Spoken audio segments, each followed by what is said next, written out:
اور بہت عرصے بعد ہمیں قبلہ حضور کی شفقت نصیب ہوئی ہے. آخر میں ڈاکٹر طاہر القادری نے منہاج ویلفیئر فاؤنڈیشن کی جانب سے منہاج وومن ونگ برطانیہ کی صدر محترمہ نسرین اور ان کی ٹیم کو ان کی فلاحی خدمات کے اعتراف میں گولڈ میڈل دیا. کیمرہ ٹیم کے ساتھ راجہ واجد، 92 نیوز، اولڈہم. لندن کے نواحی علاقے سلاؤ کی سیاسی اور کاروباری شخصیت نوید رانا نے پاکستان میں سرمایہ کاری کے حوالے سے تقریب کا اہتمام کیا، جس میں اوورسیز پاکستانی کمیونٹی کی کاروباری شخصیات نے بھرپور شرکت کی. پاکستان میں ریئل اسٹیٹ، خاص طور پر گوادر میں سرمایہ کاری کے حوالے سے تفصیلات سے آگاہ کیا گیا. میوزیکل پروگرام نے تقریب کی رونق دوبالا کر دی. مزید جانتے ہیں بیورو چیف یو کے غلام حسین آوان کی اس رپورٹ میں.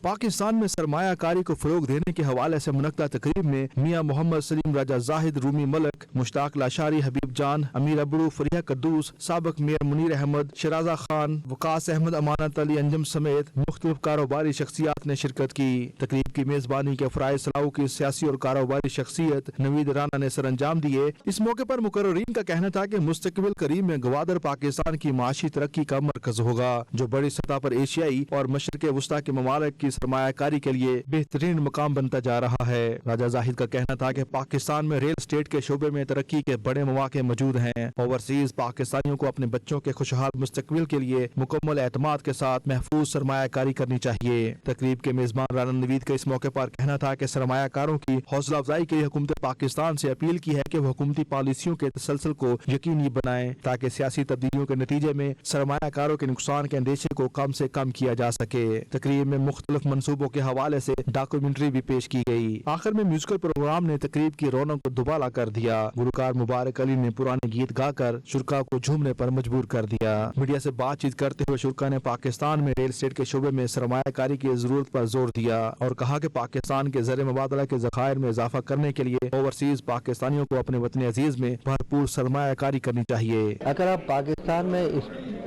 ریل اسٹیٹ میں انویسٹ کریں گے تو اس میں پروفٹ مارجن بہت ہے، یو کے سے زیادہ ہے.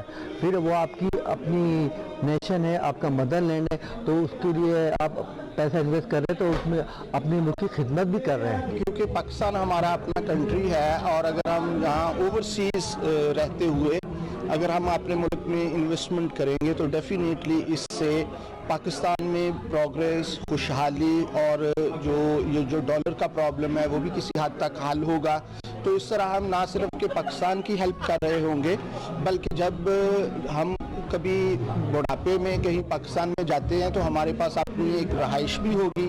تو اس طرح کے رہائشی منصوبے جو ہیں ان میں انویسٹمنٹ ضرور کرنی چاہیے. ہمیں اپنے ملک میں انویسٹمنٹ کرنی چاہیے.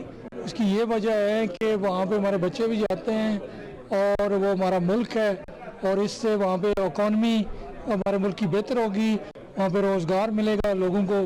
تو اس لیے اگر اللہ تعالیٰ نے ہم پہ مہربانی کی ہوئی ہے تو ہمیں چاہیے کہ ہم اپنے ملک میں انویسٹمنٹ کریں. گوادر جو ہے ہم سب کے لیے، پاکستان کے لیے بہت اہم ہے. جو بھی پروجیکٹ اوورسیز کے حوالے سے پاکستان میں ہوتے ہیں یا گوادر میں، تو ہمیں ڈیفینیٹلی اوورسیز کو اس میں اپنا انیشیٹو لینا چاہیے، اس میں اپنا حصہ ڈالنا چاہیے.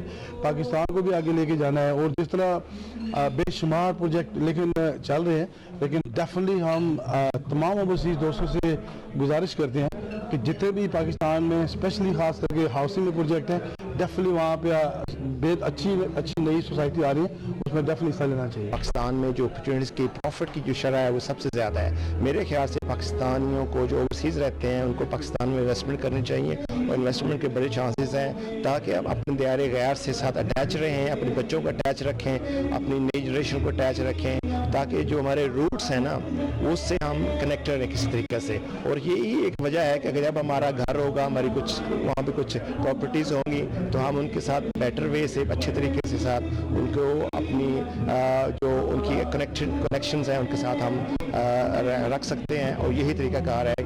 اور پاکستان میں جو پراپرٹی کے جو بوم ہو رہی ہے وہ ایک اس سے زیادہ کہیں اور بوم کے چانسز نہیں ہیں. If you invest in Pakistan, then when you go there, you can have a nice place to live, and you have a nice place to stay, and it will be your own property, and it will be no one else, and it will be fully secured. تقریب میں پاکستانی کاروباری افراد کے ساتھ ساتھ community کی دیگر نمایاں سیاسی اور سماجی شخصیات نے بھی بھرپور شرکت کی. غلام حسین وان، بیورو چیف، 92 نیوز UK.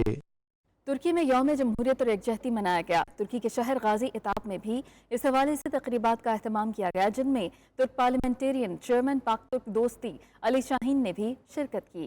اس موقع پر انہوں نے جمہوریت کی بقا کے لیے شہید ہونے والے شہریوں کو خراج عقیدت پیش کیا۔ مزید احوال عاطف بٹ کی اس رپورٹ میں۔ ترکی میں 16 جولائی کو یوم جمہوریت منایا جاتا ہے۔ اس حوالے سے ترکی کے شہر غازی انتاب میں ایک تقریب کا اہتمام کیا گیا، جس میں ترک پارلیمنٹرین اور چیئرمین پاک ترک دوستی علی شاہین نے خصوصی شرکت کی۔ تقریب سے خطاب کرتے ہوئے علی شاہین نے اپنے ملک کی خاطر شہید ہونے والوں کے لیے نیک تمناؤں کا اظہار کیا اور انہیں خراج عقیدت پیش کیا۔ علی شاہین کا کہنا تھا کہ 16 جولائی کا دن ناکام بغاوت کی کوشش کی رات کے طور پر منایا جاتا ہے، جب ترک قوم نے تاریخی مزاحمت کی اور ملک کی آزادی اور جمہوریت کی شمع روشن کر کے ایک مثال قائم کی۔ ان کا کہنا تھا کہ بغاوت کی رات سڑکوں، پلوں، چوراہوں، شہروں اور پبلک مقامات اور ترکی کی قومی اسمبلی پر F-16 طیاروں کی بمباری ایک افسوسناک عمل تھا۔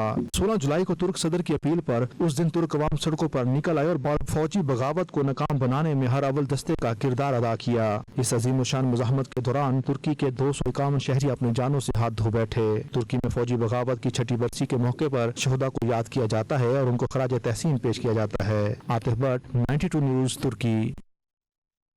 کوالالمپور میں durian and culture international festival Malaysia کا رنگا رنگ آغاز ہو گیا۔ ملیشیا میں ڈوریان کو کنگ آف فروٹس کہا جاتا ہے۔ 92 نیوز کی تجویز پر وزارت سیاحت و ثقافت ملیشیا کے سینئر ڈائریکٹر برائے سیاحت و ثقافت نے انٹرنیشنل دوریان مینگو فیسٹیول کے انعقاد کا بھی اعلان کر دیا۔ تفصیلات کے لیے جاوید الرحمان کی رپورٹ دیکھیے۔ دیار غیر میں ایک بار پھر 92 نیوز پاکستانی ثقافت کے فروغ کا سفیر بن گیا۔ کوالالمپور میں جاری durian and cultural international festival Malaysia میں پاکستانی پھلوں کے بادشاہ آم اور king of Malaysian fruits durian کے مشترکہ نمائش کی تجویز کو خوب سراہا گیا اور بہت جلد وزارت سیاحت و ثقافت ملیشیا کے سینئر ڈائریکٹر برائے سیاحت و ثقافت نے دوریان مینگو فیسٹیول کے انعقاد کا اعلان کر دیا اور اس مشترکہ بین الاقوامی فیسٹیول کا نام let the kings of fruits meet رکھنے کی تجویز پر بھی اتفاق کیا گیا۔ ملیشیا اور جنوب مشرقی ایشیا میں دوریان کی مختلف اقسام پائی جاتی ہیں، مگر ان میں اپنی خاص مٹھاس اور معیار کی بدولت موسانگ کنگ دوریان درجہ بندی کے لحاظ سے پہلے نمبر پر آتا ہے۔ گزشتہ چند برسوں میں ملیشیا سے دوریان کی برآمدات میں خاطر خواہ اضافہ ہوا ہے۔ افتتاحی تقریب کے مہمان خصوصی وزارت سیاحت و ثقافت ملیشیا کے سینئر ڈائریکٹر سکندر مرزا نے ملیشیا ان باؤنڈ چائنیز ایسوسی ایشن کے صدر پویلین گروپ ملیشیا کے CEO داتو جوائس اور دیگر معززین کے ہمراہ ریبن کاٹ کر رنگا رنگ فیسٹیول کا افتتاح کیا۔ تقریب میں ملیشیا، چین اور جنوب مشرقی ایشیا کی معروف کاروباری کمپنیز کے CEOs، شوبز سے وابستہ شخصیات، فنکاروں، ماڈلز اور مقامی شہریوں کی بہت بڑی تعداد نے شرکت کی۔ ملیشیا کے معروف مقامی فنکاروں کی پرفارمنس اور فیشن شو نے فیسٹیول کی رونق کو دوبالا کر دیا۔ تقریب سے خطاب کرتے ہوئے مہمان خصوصی اسکندر مرزا اور دیگر مقررین کا کہنا ہے کہ دوریان فیسٹیول ملیشیا میں مقامی اور بین الاقوامی سیاحت کو فروغ دینے میں اہم کردار ادا کر سکتا ہے۔ Where people in these two countries can explore this kind of working together, and yes, we can have a durian and mango here in Malaysia, and also an event of mango and durian in Pakistan. For sure, with those flight availability between the two countries, we can attract many people to come between to both countries, either to Pakistan or to Malaysia. So I welcome that kind of ideas, including in our bilaterals. Pakistan they love. All right, I think you should try and taste our Musang King and our Bakton.